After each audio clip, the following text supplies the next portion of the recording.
Man, I love ball games. Any kind of ball games, to borrow something from the OJs there.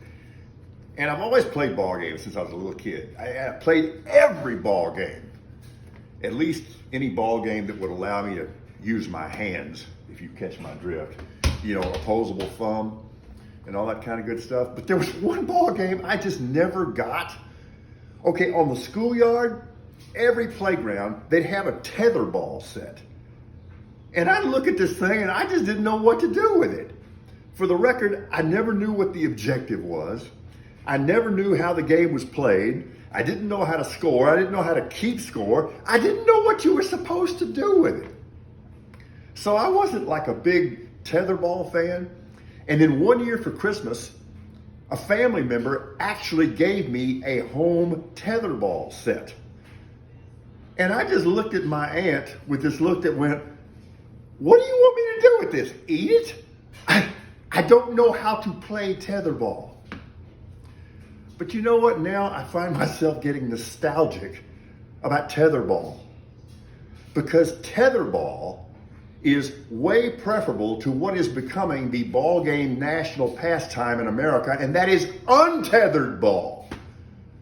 Untethered from fact, untethered from truth, untethered from goodwill, untethered from science, untethered from data, untethered from reality, untethered from sanity. It's gotten this bad. You know, historians, they always like to write epitaphs for cultures after that culture has disappeared.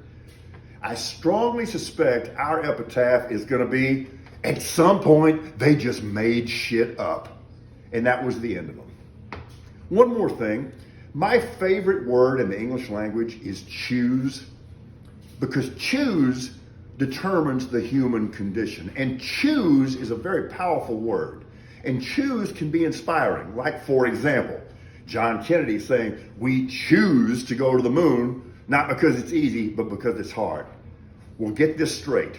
We chose not to end this pandemic. That was a choice.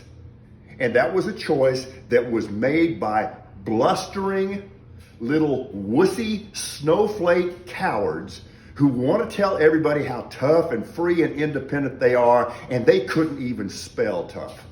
We chose not to end this pandemic. That's the harsh truth. That's radically rational.